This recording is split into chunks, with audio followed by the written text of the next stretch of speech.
right, back again, and now some big news out of Cleveland. I'm gonna love talking about this. Obviously, go Cavs. Oh my Gotta rep gosh, them. Gotta bro. rep them. Don't be mad. The Pacers suck. Don't be mad. The Pacers suck. But but out of Cleveland, we've got Ricky Rubio re-signing with the Cavs on a 3-year, $18 million deal, poaching him back from the Indiana Pacers. We traded him there last year with our first-round pick, which we ended up getting back this year, but it defers to next year, so I guess it's the 2023 first that we gave up with him for Karis LeVert. So basically, all we gave up for Karis LeVert now is that first round pick, which I'm very, very okay with. And we locked Ricky Rubio up long term for 3 years, 18 mils, so about 6 mil a year, which is a pretty good price for a guard like Ricky Rubio. We'll see the value that he brings. I mean, he's coming off that ACL tear, but before he came off that ACL tear, I loved loved him for Cleveland. He was providing very, very valuable minutes for the Cavs. Next to Darius Garland, we needed that guard to come in and help him out with Colin Sexton being injured. So now you've got Darius Garland, you've got Ricky Rubio, you've got Colin Sexton healthy, you've got Karis LeVert, you've got O'Shea Abaji, you've got Isaac Okoro. The depth is there, and I love it. And the second thing that just happened as well, Robin Lopez signing on, I think just a 1-year deal to be the backup center for the Cavs.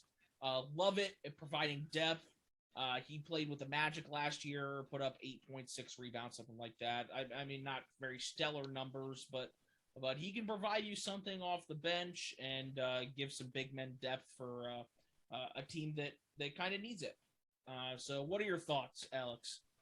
Um, I love what the Cavs are doing right now. I mean, I personally think that O'Shea Abaji is going to start by the end of the year. I think he's that good of a player to where they're going to be like, we're just going to have to start this guy because he's. I mean, I just think he's going to have like a rookie of the year kind of year. Like I'm really high on him. Yeah, Their depth just just like got. Evan Mobley should have, but that's Yeah, yeah. another story.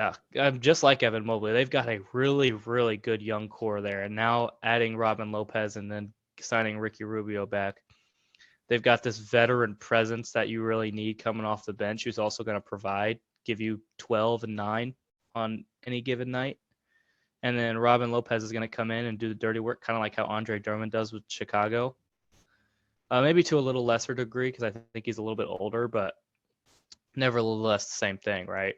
Yeah, But the Cavs just got even deeper, and they've got a top 6, 7, maybe top 5. I don't know, top 5 point guard in Darius Garland, all-star. Nevertheless, they've got Jared Allen, who's probably a top 6, top 5, top 6 center. They're really, really deep. I really like the Cavs are doing this year, and the Central Division is getting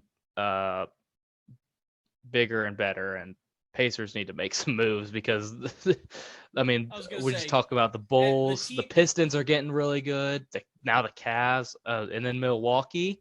Oh my gosh, Yeah, yeah, and then now you've got the clear worst team in the division with the Indiana Pacers. yeah, yeah, So I'm sorry about your luck, bud, but Cavs are on the rise. Everybody's on the rise, and I guess hopefully you guys are on the rise. I like when the division is good because it provides good basketball.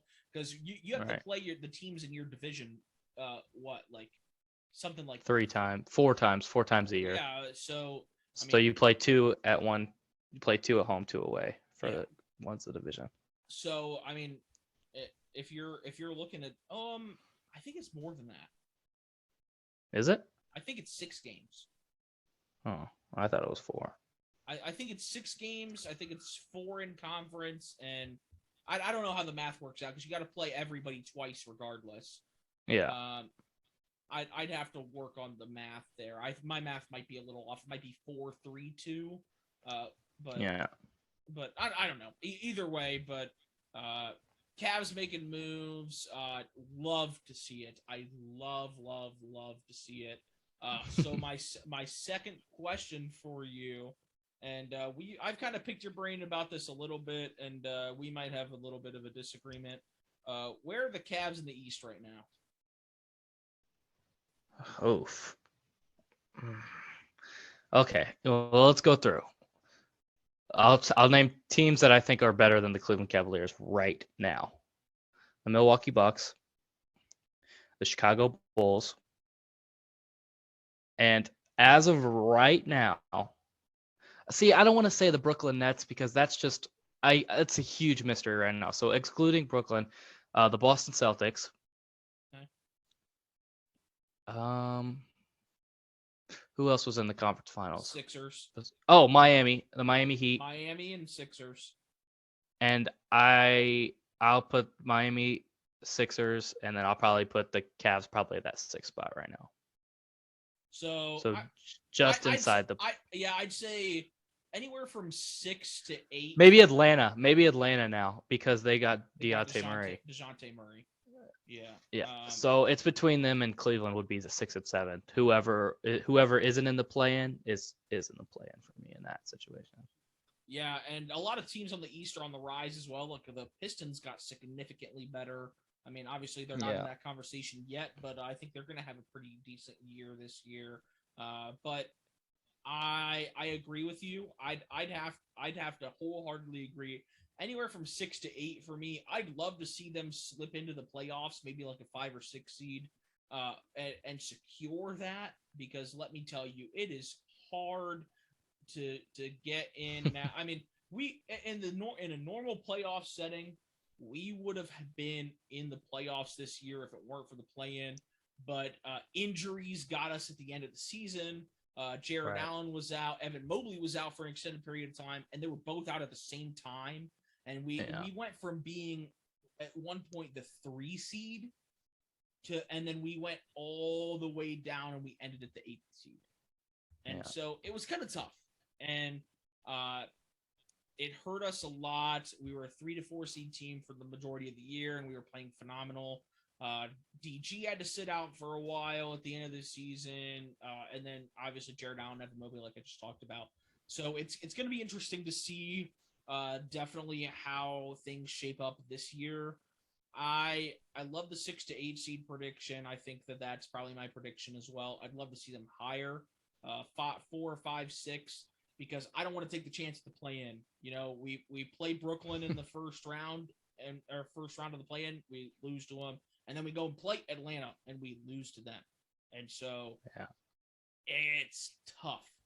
I mean, I still love what they're doing, and I think that they're gonna do good things. But let's hope and pray that they don't have to go through another play-in fiasco again, because I will cry.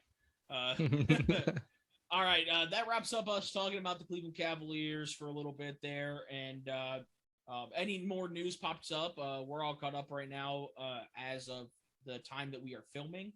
And obviously, like, I've got to go through and I've got to edit these and I've got to put them on the podcast and on YouTube as well. So as of right now, we're all caught up with stuff. So stay tuned, and hopefully we'll keep you guys updated with everything that's going on. Appreciate you guys hanging in there with us.